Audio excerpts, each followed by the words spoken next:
नमस्ते दोस्तों, आप सबका एक बार फिर से स्वागत है आपके अपने YouTube चैनल सत्य सनातन में।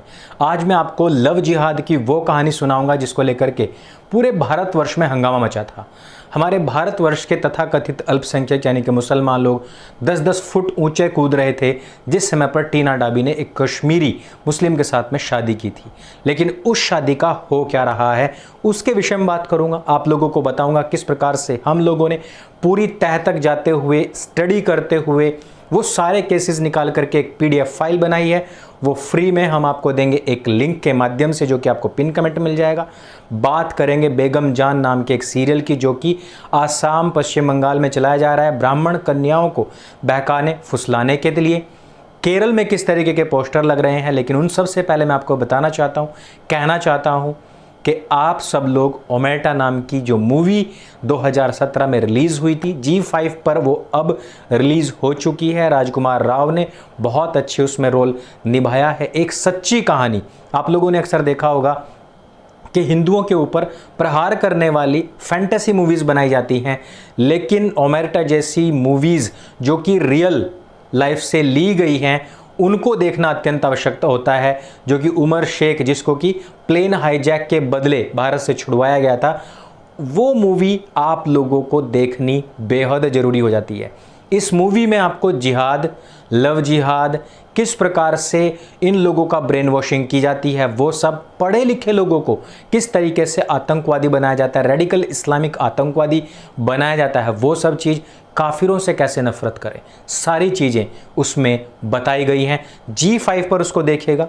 यदि किसी के पास डाउनलोडेड है तो टेलीग्राम पर मुझे संपर्क करें, मैं उसको अपने ग्रुप में डालूंगा जहां से आप हजारों की संख्या में लोगों तक वो मूवी पहुंच सकती है।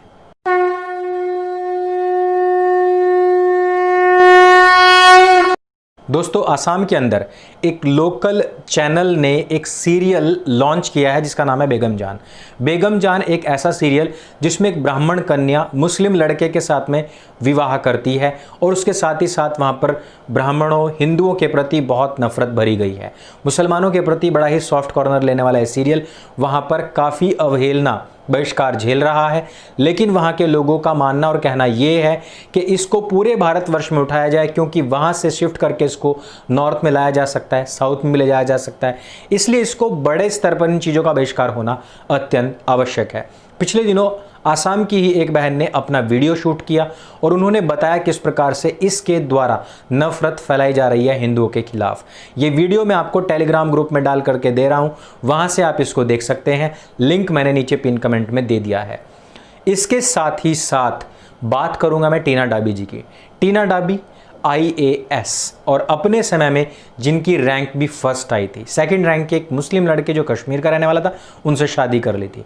लेकिन हमें जैसे जैसे ही ये सब चीज़ें आगे बढ़ी, हिंदुओं के प्रति नफरत का जो दायरा था वो बढ़ने लगा, जय भीम के नारे मुखर होने लगे और इनके जितने भी नेतागण थे वो गलबहियाँ लड़ाने लगे। उसके साथ ही साथ मैंने तकरीबन 2 साल पहले अपने एक वीडियो में कहा था कि जब तक यह दोनों तरफ से जो ढोल होता है ना, वो दोनों तरफ से बजता है, जब तक दोनों तरफ से ये इंसान, ये लोग नहीं बच जाते, तब तक ये इन इस्लामी लोगों को छोड़कर वापस नहीं आते हैं। यदि हम टीना डाबी जी की बात करें तो कुछ महीने पहले ही उन्होंने एक बार तो वैक्यूम आया, शादी के बाद पूरा वैक्यूम आया, कुछ भी हमें देखने में ऐसा नहीं मिला था।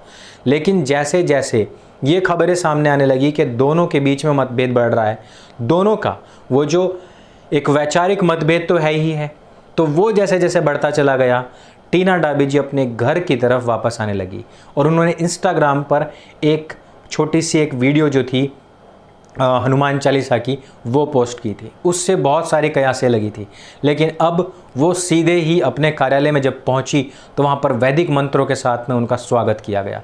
उनका जो ऑफिस है वहाँ का शुद्धिकरण, उनका स्वयं का पवित्रीकरण, जब भी हम किसी शुभ कार्य के लिए जाते हैं तो पवित्रीकरण होता है, स्वस्ति वाचन होता है, स्वस्ति मंत्रों के द्वारा ऑफिस में जो वैदिक मंत्र हैं वो गूंज रहे हैं। इन सब को देख करके हमें लगता है कि शादी के बाद आए वैक्यूम, जय भीम के नारे और हमारे द्वारा बताई गई उसी समय पर कि ये ढपली बजने के बाद में वापस जरूर आएगी, वही सब चीज़ें देखने मिलती हैं। तो जो कयासें लग रही थी, जो संदेश, जो समाचार बीच में से आ रहे थे कि अब खिटपिट होनी शुरू हो गई है, वो सारी खबरें और पुख्ता होती हैं। लव जिहाद के हमने जितने भी अभी तक केस देखे हैं उनमें सब में यही आया है। यदि लड़की मजबूत है तो वो छूट करके बाहर आ जाती है, यदि वो थोड़ी सी मुखर है और किसी बड़े ओहदे पर नहीं है तो वो अपनी बातें मीडिया में आकर के कह भी देती हैं। और कुछ ऐसी भी होती हैं बेचारी जिनको मार करके घर के अंदर ही दफन कर दिया जाता है। जैसे कि मेरठ में अभी केस आया है जिसमें कि अमित गुज्जर बन के एक प्रिया नाम की महिला जिसकी 2 साल की बच्ची भी थी उससे शादी कर ली गई। लॉकडाउन के दौरान जैसे ही लड़की को पता लगा कि यह तो एक मुसलमान है, उसको मार करके अपने घर के अंदर ही दफन कर दिया गया। कुछ महिलाओं के साथ में, कुछ लड़कियों के साथ में ऐसा भी हो जाता है, जैसे कि जयपुर का पिछले दिनों केस आया था, जिस प्रकार से मेरठ में ही अभी हमने देखा था कि पंजाब से एक लड़की को उठा करके मेरठ में ला करके दफनाया गया। एक खेत के अंदर जब कुत्तों ने उसके शरीर को नोचना शुरू किया और उसके अंग प्रत्यंग बाहर निकाले तब जाकर के लोगों को पता लगा था। इन सब से हम आपको बचाना चाहते हैं। इन सब से बचाने के लिए हमारी पूरी टीम लगी हुई है। उस पूरी टीम ने क्या किया कि जितनी भी घटनाएं हुई हैं कभी भी, सब अखबारों को छाना है, जितनी वेब पोर्टल से उनको छाना है, उन सब के स्क्रीनशॉट्स, उन सब के लिंक्स, यूट्यूब पर जितनी खबरें आई हैं उन सब के लिंक्स, सारी नई खबरें, उन सब को लेकर के एक नई पीडीएफ तैयार की है। जो पिछली वाली पीडीएफ थी उसमें तकरीबन 250 पेज थे, इसमें 309 पेज हैं जिसमें सारे नए केसेस भी ऐड कर दिए गए हैं। साथ ही साथ हमने तकरीबन 80 पेज की एक और पीडीएफ बनाई है जिसमें कि हमने बताया है, दिखाया है किस प्रकार से केरल के अंदर लगातार लव जिहाद चल रहा है, हिंदू बच्चों को उठाया जा रहा है, बहकाया जा रहा है, शादियां की जा रही है, उनका मतांतरण किया जा रहा है।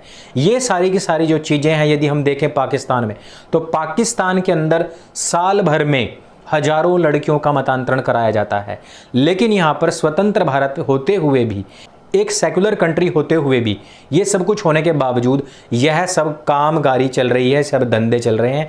और इसकी वजह है एक तो ये कि हमारी जो सरकारें हैं वो पूरी तरीके से बिक चुकी हैं इन सब के हाथों में। ये सारे लोग इन सब चीज़ों को शह देते हैं। दूसरी चीज़ कि हमारे जो खाकी है वो भी कहीं ना कहीं, इनके भी कहीं ना कहीं लूप होल्स हैं, कहीं ना कहीं ये भी या तो लंगोट के कच्चे हैं या तो फिर जेब के कच्चे हैं। कुछ तो है कि जिसकी वजह से ये सारी रिपोर्ट सामने नहीं आ पाती हैं, जिनकी वजह से इन सब चीज़ों को एक सेक्युलर और हिंदू बहुल देश में भी इन सब चीज़ों को सपोर्ट मिल रहा है और इस तरीके के काम हो रहे हैं। यदि आप एक मुस्लिम लड़की से इस प्रकार से विवाह करना चाहें तो पहली चीज़ कि मुस्लिम लड़की मना कर देगी, दूसरी चीज़ कि उसके माँ बाप या तो भले ही उसको मार काट डाले लेकिन शादी नहीं होने देंगे, और यदि शादी कर भी ली तो लड़के को ही कन्वर्ट करके मुसलमान बना लिया जाता है।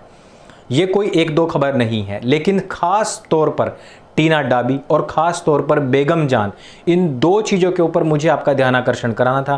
ख़ास तौर पर उस पीडीएफ की तरफ जिसको अभी तक कई हज़ार लोग डाउनलोड कर चुके हैं, लोगों तक स्प्रेड कर चुके हैं, उस तरफ मेरा आपको ध्यान आकर्षण कराना था कि इस समय पर जो सबसे बड़ी समस्या भारतवर्ष में चल रही है, लव जिहाद नामक। इस वीडियो में सिर्फ इतना ही। इस वीडियो को ज़्यादा से ज़्यादा लोगों तक पहुंचाइएगा। इस वीडियो को सभी लोगों के साथ में, खासतौर पर बहनों के साथ में शेयर अवश्य कीजिएगा ताकि वो इस प्रपंच से बच सके, ताकि वो आने वाले समय की प्रिया होने से, टीना डाबी होने से बच सकें। मेरे संग बोली सत्य सनातन वैदिक धर्म की जय। जय हिंद, वंदे मातरम।